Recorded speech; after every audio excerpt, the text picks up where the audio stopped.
नमस्कार, शीतल की कहानियों में आप सबका स्वागत है। आज की कहानी है कर्मों का फल। माहौल गमगीन था।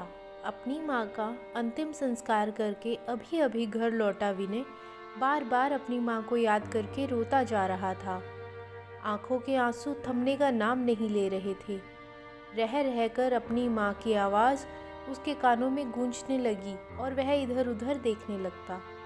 फिर रोते हुए बोला, आज सुबह ही माँ ने डॉक्टर के पास ले जाने को कहा था, लेकिन मैंने ही यह कहकर मना कर दिया कि आज मुझे ज़रूरी काम से बाहर जाना है। मैं आपको डॉक्टर के पास कल लेकर जाऊंगा। लेकिन मुझे क्या पता था कि आज ही मृत्यु उन्हें अपना ग्रास बनाने वाली है। अगर मैं उन्हें डॉक्टर के पास ले जाता तो आज मेरी माँ मेरे साथ होती। तभी विनय की पत्नी अमृता भी आंखों में आंसू बहाते हुए सिसकियां लेने लगी और बोली, गलती मेरी ही थी जो माँ जी को अकेले छोड़कर राशन खरीदने बाजार चली गई।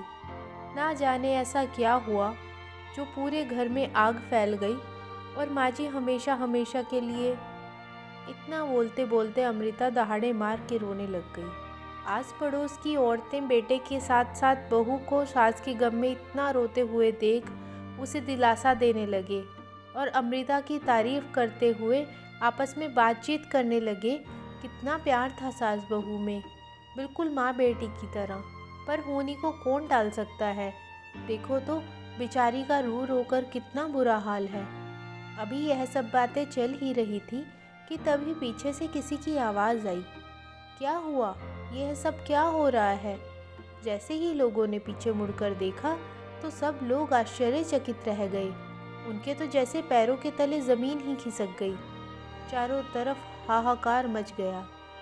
अमृता को अपनी आंखों पर यकीन नहीं हो रहा था। तो विनय के चेहरे पर खुशी और आश्चर्य के मिश्रित भाव थे, क्योंकि पीछे विनय की माँ शारदा जी खड़ी थी, जिनका अभी अभी अंतिम संस्कार किया गया था।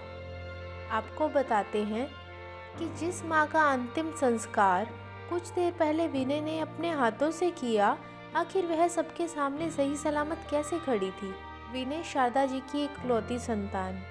पति की मृत्यु होने के बाद आर्थिक स्थिति अच्छी न होने के बावजूद भी शारदा जी ने उससे बहुत अच्छी शिक्षा दी। अपनी सुख सुविधा सब त्याग कर उसकी आंखों में पल रहे सपनों को पूरा करने की कोशिश की। विनय भी इस बात को जानता था और अक्सर अपनी माँ से कहता कि जीवन के किसी भी मोड़ में मैं आपको अकेले नहीं छोड़ूंगा, हमेशा आपका ध्यान रखूंगा, आपको हर सुख सुविधा देने की पूरी कोशिश करूंगा। धीरे धीरे समय बीतने लगा। पढ़ाई लिखाई पूरी होने के बाद विनय को अच्छी नौकरी भी मिल गई और वो दिन भी जल्दी आ गया जब अमृता विनय की जिंदगी में उसकी पत्नी बनकर आई। शारदा जी ने अपनी बहू को खूब लाड प्यार दिया। उनकी कोई बेटी नहीं थी, इसलिए अपनी बेटी के हिस्से का प्यार भी उन्होंने अपनी बहू को दिया। अमृता भी इस घर में आकर बहुत खुश थी, लेकिन ऐसा केवल कुछ ही दिन तक चला, क्योंकि अमृता को या तो अपनी माँ के साथ फ़ोन पर बतियाना अच्छा लगता था या फिर अपनी सहेलियों के साथ पार्टी या शॉपिंग पर जाना। अपने ऊपर पैसे खर्च करना, नई नई ड्रेसेस खरीदना उसे बहुत पसंद था। लेकिन जब भी शारदा जी अपनी बहू अमृता को कोई काम करने को कहती तो उसे परेशानी होने लगती। घर गृहस्थी की जिम्मेदारियों से उसका कोई सरोकार नहीं था। अब उसे अपनी सास में केवल बुराइयां ही नजर आती थी। अक्सर फ़ोन पर अपनी सहेलियों को भी यही बात कहती थी कि ना जाने मैं कैसी जगह पर आ पड़ी हूँ। यहाँ तो हर किसी को बस अपने से मतलब है। मैं तो बस पूरा दिन काम करती रहूँ, यह लोग तो यही चाहते हैं। बहू के नाम पर मुफ्त की नौकरानी चाहिए इन लोगों को। सारा दिन चूल्हा चौकी में सड़ती रहूं। मेरी अपनी तो कोई ज़िंदगी है ही नहीं। कभी कभी तो मन करता है कि कहीं जाकर मर जाऊं। शारदा जी समझ पा रही थी कि उनकी बहू काम करने में ज़्यादा दिलचस्पी नहीं लेती। उसे कोई ज़्यादा परेशानी ना हो, इस कारण वह खुद ही घर के सारे काम, सारी जिम्मेदारियां संभाल लिया करती थी। बढ़ती उम्र के चलते उन्हें काम करने में मुश्किल होती थी, इसलिए अपनी बहू को केवल अपनी मदद के लिए कभी कभी आवाज़ लगा देती। उस पर भी अमृता चिढ़ जाती थी और अक्सर गुस्से में बड़बड़ाती रहती। कि इस घर में आकर तो मेरी ज़िंदगी ही बर्बाद हो गई है। बहू के इस तरह के व्यवहार से परेशान होकर शारदा जी ने उसे कोई काम कहना ही छोड़ दिया था। धीरे धीरे समय बीतने लगा, लेकिन अमृता के व्यवहार में कोई परिवर्तन नहीं आया। विनय भी अपनी पत्नी के बर्ताव से परेशान था, लेकिन जब भी उसे समझाने की कोशिश करता तो अमृता उसी समय कलह शुरू कर देती। इसलिए मजबूर होकर उसने घर के काम करने के लिए एक काम वाली बाई को रख लिया, जिससे खर्च का अतिरिक्त भार भी विनय पर पड़ गया, जिस कारण वह अपनी पत्नी को उसके नाजायज़ खर्चों के लिए ज़्यादा पैसे नहीं दे पाया। लेकिन कुछ दिन बीते तो अमृता ने डायमंड नेकलेस लेने की जिद पकड़ ली, लेकिन विनय उसे टालता रहा। परेशान होकर अमृता ने अपनी माँ को फ़ोन करके इस बारे में बताया और कहा, माँ, जब से शादी करके आई हूँ मैं तो परेशान हो गई हूँ। ना जाने कैसे भिखारियों से पाला पड़ा है। हमारे दामाद से तो मेरी एक डिमांड तक पूरी नहीं की जाती। अब मुझसे रोज़ रोज़ इस तरह मन मार कर नहीं जिया जाता। अपनी बेटी को इस तरह परेशान देखकर अमृता की माँ बोली, बेटी, कोई ज़रूरत नहीं इस तरह मन मार कर जीने की। जब तक वो नहीं तुम्हारी बात ना माने तब तक अपनी ज़िद पर अड़ी रहना। अपनी माँ की बात अमृता के दिमाग में पूरी तरह से बैठ गई। एक दिन जब विनय ऑफिस से घर लौटा तो पूरी तरह थका हुआ था। घर आकर जैसे ही अपना ब्रीफकेस रखा तो सामने अपनी पत्नी अमृता का गुस्से से फूला हुआ चेहरा देखा।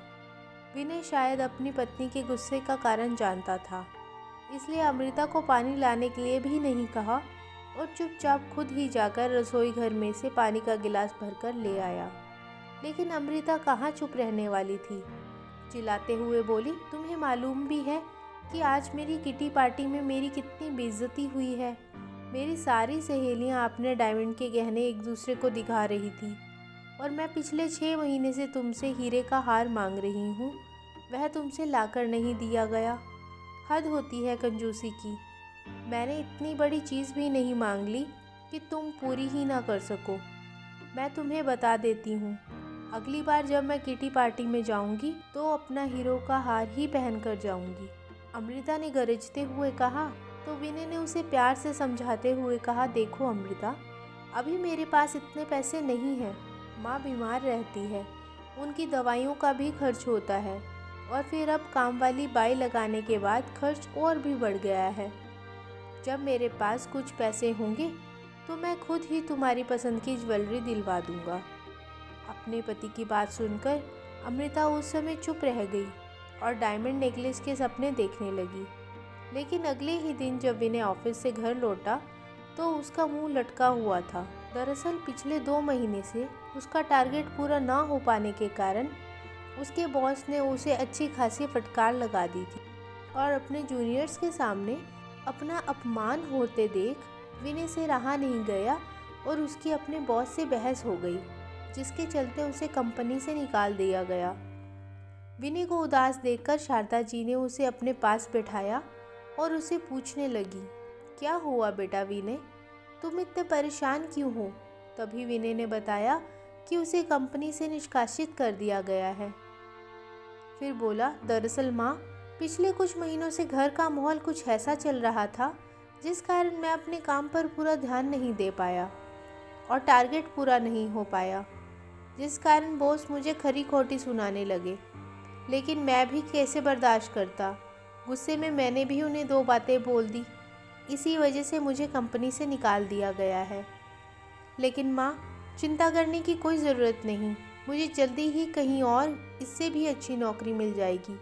ऐसा कहकर विनय उदास भाव से अपने कमरे में चला गया और शारदा जी सोच में पड़ गई कि आखिर घर का खर्च कैसे चलेगा, क्योंकि विनय के पास कोई जमा पूंजी भी नहीं थी। पाई पाई करके जो पैसे उसने इकट्ठे किए थे, उन पैसों को उसने ये घर खरीदने में खर्च कर दिया था। अपने बेटे की चिंता शारदा जी को खाई जा रही थी। उधर जब विनय ने अपनी नौकरी छूटने की बात अमृता को बताई तो अमृता सिर पकड़कर बैठ गई, यह सोचकर कि अब वह अपने शौक़ कैसे पूरे कर पाएगी। फिर विनय ने अपनी मजबूरी बताते हुए अपनी पत्नी से कहा, अमृता, ऐसी स्थिति में मुझे तुम्हारी मदद की ज़रूरत है। तो अमृता हैरान होते हुए बोली, भला मैं आपकी मदद कैसे कर सकती हूँ? तो विनय बोला, तुम अगर चाहो तो मेरी मदद कर सकती हो। इस पर अमृता प्रश्नवाचक निगाह से उसकी ओर देखने लगी। तो विनय बोला, अगर अगले महीने तक मेरी नौकरी ना लगी तो घर का खर्चा चलाना मुश्किल हो जाएगा। ऐसी हालत में हम लोग काम वाली बाई का खर्चा अफोर्ड नहीं कर सकते। तो तुम कुछ दिनों के लिए माँ के साथ घर का काम संभाल लो, क्योंकि इस समय एक एक पैसा बचाना हमारे लिए ज़रूरी है। विनय की बात सुनकर अमृता नाक भौं सिकोड़ती हुई बोली, लेकिन तुम जानते हो कि मुझसे ये सब काम नहीं होते। बड़ी मुश्किल से मैं अपने लिए कुछ समय निकाल पाती हूँ। तो विनय बोला, अमृता, जब मेरी अच्छी नौकरी लग जाएगी तो तुम जो मांगोगी वो तुम्हें ला कर दूंगा। सिर्फ 1-2 महीने के लिए एडजस्ट कर लो प्लीज़। विनय की ये बात सुनकर अमृता घर के कामों में अपनी सास के हाथ बटाने के लिए राज़ी हो गई।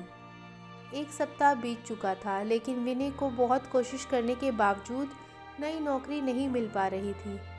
उधर शारदा जी जैसे ही दोपहर का खाना पकाने के लिए रसोई में गई तो फर्श पर पानी गिरे होने के कारण अचानक उनका पैर फिसल गया और ज़ोर से ज़मीन पर गिर गई। विनय ने उनके चिल्लाने की आवाज़ सुनी तो तुरंत दौड़ा दौड़ा आया और अपनी पत्नी की मदद लेकर शारदा जी को किसी तरह बिस्तर तक ले गया। लेकिन शारदा जी दर्द से कराहती जा रही थी और धीरे धीरे दर्द असहनीय हो गया। उनकी हालत खराब जानकर विनय उन्हें डॉक्टर के पास ले गया। डॉक्टर ने जांच की तो मालूम पड़ा कि उनकी बाजू की हड्डी में हल्का फ्रैक्चर आया है। उनकी कमर में भी बहुत ज़्यादा दर्द हो रहा था, जिस कारण डॉक्टर ने उन्हें कुछ समय के लिए बेड रेस्ट करने को कहा। नौकरी छूटने और माँ की चोट से विनय बहुत ज़्यादा परेशान हो गया था। अब उसका खर्च और भी ज़्यादा हो गया था, लेकिन उससे भी ज़्यादा परेशान हो गई थी अमृता, क्योंकि एक और तो काम वाली बाई चली गई थी तो दूसरी ओर उसकी सासू माँ, जो सारा दिन घर पर काम वाली बाई की तरह काम करती रहती थी, बिस्तर पर बैठ गई।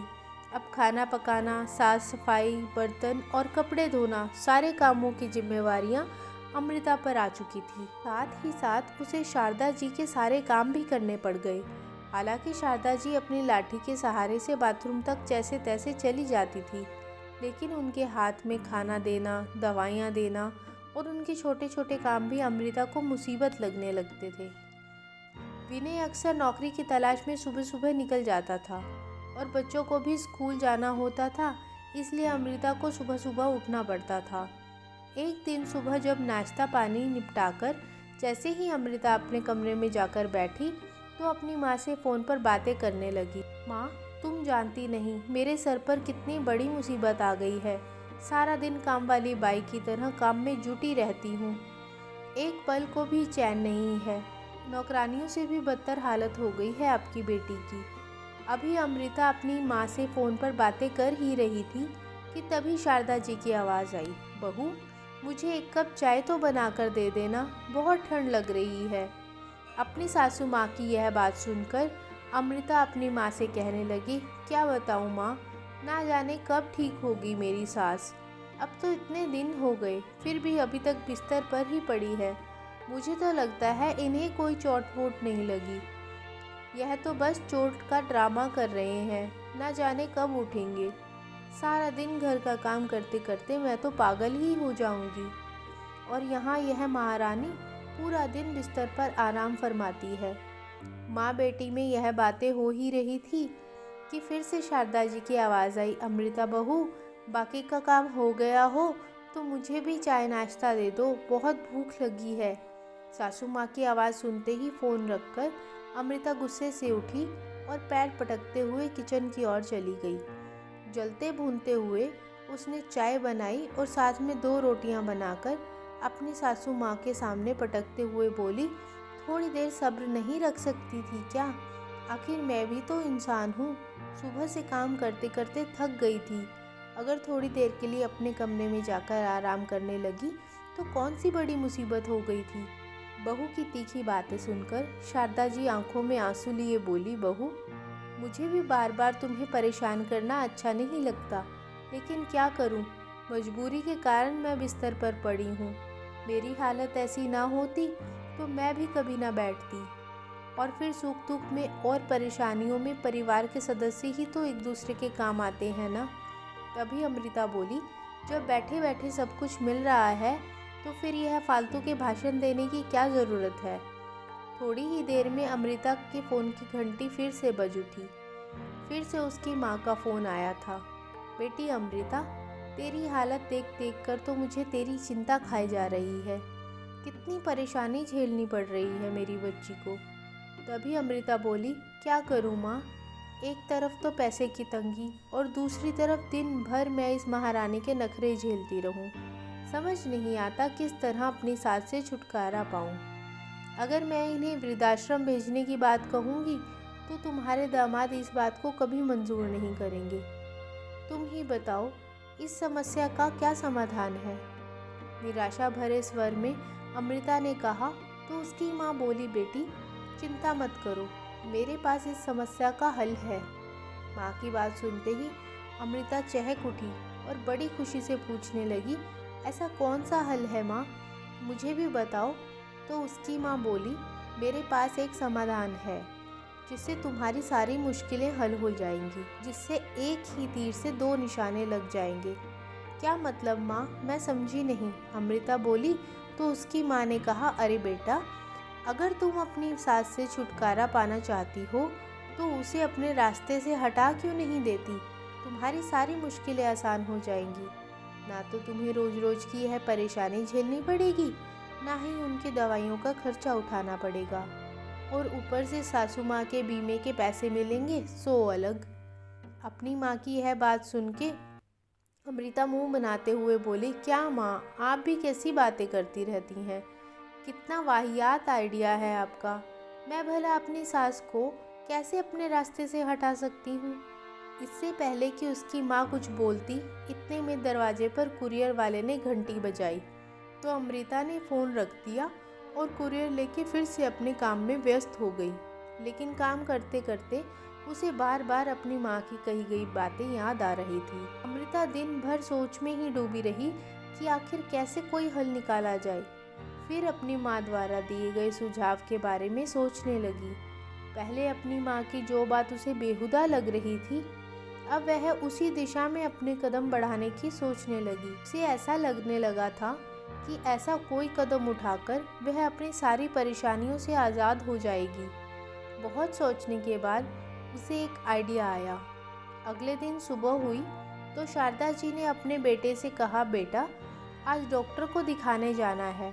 तो विनय बोला, माँ आज तो मैं नहीं जा सकता, आज मेरा इंटरव्यू है और मुझे लगता है कि आज बात बन ही जाएगी। मैं आपको कल डॉक्टर को दिखाने ले चलूँगा। ऐसा कहकर विनय अपनी माँ का आशीर्वाद लेकर इंटरव्यू देने चला गया। सब लोगों के चले जाने के बाद अमृता अपने नापाक इरादों को अंजाम देने में जुट गई। रसोई में जाकर गैस का रेगुलेटर खुला छोड़ दिया और जल्दी से पैसे और थैला उठाकर सब्जियां लेने के लिए मार्केट चली गई। जाते समय उसने घर की बत्ती भी बंद कर दी। अब शारदा जी घर पर बिल्कुल अकेली थी, लेकिन वो काफ़ी समय से गहरी नींद में सोई थी, इसलिए अमृता के जाने के कुछ समय बाद ही नींद से जाग गई। शारदा जी अपनी बहू अमृता को पानी देने के लिए आवाज़ लगाती रही, लेकिन ना तो अमृता का जवाब आया और ना ही वह स्वयं आई। करीब 1 घंटा बीत जाने के बाद रसोई घर में आग लग गई और पूरा घर धुएं से भर गया। जब अमृता बाजार से लौटी तो दूर से ही उसे अपने घर में से धुआं निकलता नजर आया। धुएं को देखते ही सोचने लगी, आज तो किस्मत मुझ पर मेहरबान हो ही गई। अब मेरी सारी मुसीबतें अपने आप खत्म हो जाएंगी। ना तो सासू माँ की रोज रोज की किटकिट सुनाई पड़ेगी और ना ही दिन भर का काम करना पड़ेगा। बीमा के 10 लाख रुपए आएंगे सो अलग। लेकिन उसने अपनी खुशी चेहरे पर नहीं आने दी। अपने घर की ओर दौड़ते हुए उसने ज़ोर ज़ोर से चिल्लाना शुरू कर दिया। थोड़ी ही देर में आसपास के लोग इकट्ठे हो गए और अमृता फूट फूट कर रोने लगी। ऐसा ढोंग करने लगी जैसे उसे अपनी सास की कितनी परवाह है, और सासू माँ की फिक्र का नाटक करते हुए घर की ओर दौड़ने लगी तो लोगों ने उसे अंदर जाने से रोक लिया। उसी समय विनय भी घर वापस लौट आया। उसे नौकरी मिल गई थी जिस कारण वह बहुत खुश था, लेकिन जैसे ही वह घर लौटा तो देखा फायर ब्रिगेड वाले उसके घर में लगी आग को बुझा रहे थे। घर के बाहर भीड़ ही भीड़ लगी हुई थी। अमृता जोर जोर से रो रही थी, चिल्ला रही थी और बार बार चिल्लाते हुए बोल रही थी, कोई मेरी सासू माँ को बचा लो।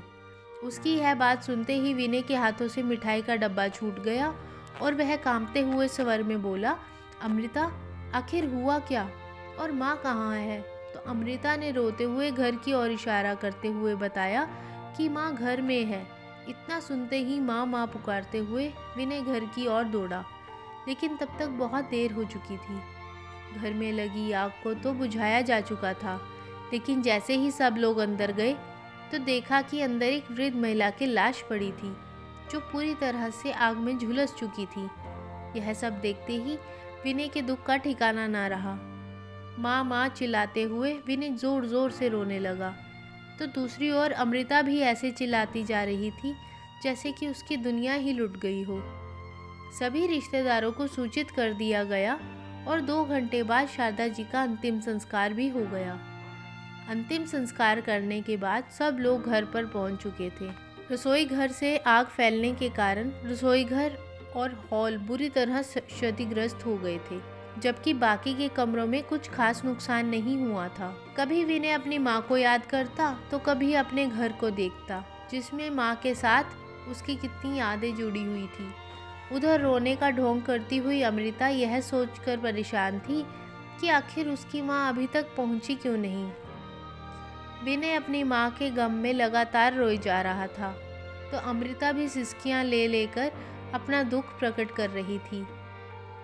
आस पड़ोस की औरतें कभी गले लगकर अमृता को सहारा देती तो कभी बातों से सांत्वना देती। अमृता की आंखों से मगरमच्छ के आंसू बहते जा रहे थे। तभी अचानक दरवाजे से कोई अंदर आया और आवाज़ आई, क्या हुआ? ये सब क्या चल रहा है? ये आवाज़ सुनते ही लोग पीछे मुड़कर देखने लगे, लेकिन जिसने भी देखा तो देखता ही रह गया। अचानक सब लोगों में हाहाकार मच गई। जैसे ही विनय ने पीछे मुड़कर देखा तो उसकी हैरानी का ठिकाना ना रहा, क्योंकि वहाँ और कोई नहीं बल्कि स्वयं शारदा जी ही खड़ी थी। उन्हें देखते ही विनय जोर से चिल्लाया, माँ, और दौड़ते हुए अपनी माँ के गले लग गया। शारदा जी को अपने सामने खड़ा देख उनकी बहू अमृता की आंखें फटी की फटी रह गई। वो तो लगभग चक्कर खाकर गिरने ही लगी थी। उसे समझ नहीं आ रहा था कि ऐसा कैसे संभव है। जिस माँ का अभी अंतिम संस्कार करके वह घर लौटे हैं, वह माँ आखिर उनके सामने सही सलामत जीती जागती कैसे खड़ी है? और यदि शारदा जी यहाँ खड़ी हैं, तो जिस महिला का उन्होंने अंतिम संस्कार किया था वह महिला कौन थी? इस सवाल का जवाब जानना बहुत ज़रूरी हो गया था। दरअसल हुआ यूँ था कि जैसे ही अमृता रेगुलेटर खुला छोड़कर बाजार के लिए निकली थी, उसके ठीक 2 मिनट बाद ही दरवाजे की घंटी बजी। अब तक गैस पूरे घर में नहीं फैली थी, तो शारदा जी जैसे ही उठकर दरवाजे पर गई, बत्ती जलाई और दरवाज़ा खोला तो कुछ खाया पिया ना होने के कारण कमज़ोरी की वजह से चक्कर खाकर गिर पड़ी। शारदा जी की घनिष्ठ सहेली शकुंतला जी उनका हालचाल पूछने के लिए अपने बेटे के साथ उनके घर आई थी। जब उनकी सहेली ने उन्हें ऐसी हालत में देखा तो वो और उनका बेटा उन्हें अपनी कार में बिठाकर अस्पताल दिखाने के लिए ले गए। और उधर अमृता की माँ तो केवल यही चाहती थी कि अमृता को सास नाम की झंझट से जल्द मुक्ति मिल जाए। इसलिए शारदा जी को अमृता की ज़िंदगी से हमेशा के लिए निकालने का प्लान बनाने के लिए वो अमृता के घर आ पहुंची। जैसे ही वह घर में आई तो चारों तरफ अंधेरा ही अंधेरा था। बेटी को आवाज़ लगाई लेकिन कोई जवाब नहीं आया। जैसे ही बत्ती जलाई तो स्विच की स्पार्किंग से घर में फैली गैस ने आग पकड़ ली। तुरंत ही आग ने पूरे रसोई घर और हॉल को घेर लिया। अमृता की माँ उस आग की चपेट में आ गई। आग में झुलसते हुए चीखने चिल्लाने लगी, लेकिन धुएं के कारण उन्हें कुछ दिखाई नहीं दे रहा था। बाहर निकलने का और अपनी जान बचाने का कोई रास्ता नज़र नहीं आ रहा था।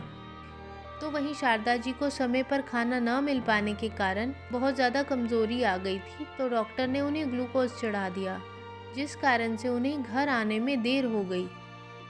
बाजार से लौटी अमृता ने जब घर से उठता हुआ धुआं देखा तो वह तो यही सोच सोचकर खुश हो रही थी कि आखिर उसने अपने रास्ते का रोड़ा हटा ही दिया। लेकिन उसे यह मालूम नहीं था कि उस घर में उसकी सास नहीं बल्कि उसकी माँ ही जिंदा जल गई थी। वो अंदर ही अंदर खुश थी कि उसके रचे चक्रव्यूह से आज उसे अपनी सास से हमेशा के लिए छुट्टी मिल जाएगी। परंतु आज जब उसने अंतिम संस्कार के बाद अपनी सास को अपने सामने खड़ा देखा तो उसकी आंखें फटी की फटी रह गई। इधर शारदा जी भी यह समझने में असमर्थ थी कि आखिर उनके घर में यह सब हो क्या रहा था। जब उन्होंने बताया कि वह कमजोरी के कारण चक्कर खाकर गिर पड़ी थी और अपनी सहेली के साथ डॉक्टर को दिखाने गई थी, तब जाकर सारा मामला स्पष्ट हुआ। लेकिन यह बात सबके सामने अब तक स्पष्ट नहीं हो पाई थी कि आखिर मृत्यु किसकी हुई थी। पुलिस को बुलवाया गया, आस पड़ोस के सारे सीसीटीवी कैमरा को चेक करवाया गया, तब जाकर कहीं पता चला कि शारदा जी के घर से निकलने के 1 घंटे बाद अमृता की माँ उस घर में आई थी। जिस वृद्ध महिला की मृत्यु हुई थी वह कोई और नहीं बल्कि अमृता की माँ थी। यह बात सुनते ही अमृता का दिल दहल गया। उसे तो जैसे काटो तो खून नहीं। अक्सर बड़े बुजुर्गों से सुनते आए हैं कि जो दूसरों के लिए खड्डा खोदते हैं वो खुद ही उस खड्डे में गिरते हैं। आज ये बात साबित हो चुकी थी। उसे यकीन नहीं हो पा रहा था कि जो जाल वो और उसकी माँ शारदा जी के लिए बिछाने जा रही थी, उस जाल में तो दरअसल उसकी माँ ही फंस चुकी थी और आग में बुरी तरह झुलसकर मर चुकी थी। अपने ही हाथों अपनी माँ की जिंदगी खत्म कर दी थी। कुदरत का इंसाफ हो चुका था और अमृता इस इंसाफ को देखकर स्तब्ध थी। ढोंग के आंसू अब वास्तविक आंसुओं में तब्दील हो चुके थे। अमृता पर दुखों का पहाड़ टूट पड़ा। ये सब कैसे हो गया माँ? वापस आ जाओ, तुम मुझे छोड़कर नहीं जा सकती। ऐसे समय में शारदा जी उसे सहारा दे रही थी। जिसके लिए उसने इतनी बड़ी साजिश रची, वही सास उसे संभाल रही थी। उसके सिर को अपने कंधे का सहारा देते हुए, पुचकारते हुए हौसला दे रही थी।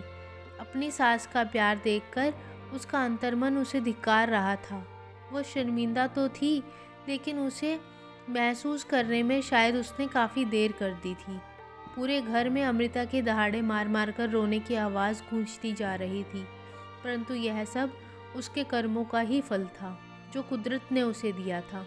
आज की कहानी आपको कैसी लगी कमेंट बॉक्स में ज़रूर बताइएगा। वीडियो को लाइक, शेयर और चैनल को सब्सक्राइब करना मत भूलिएगा। धन्यवाद।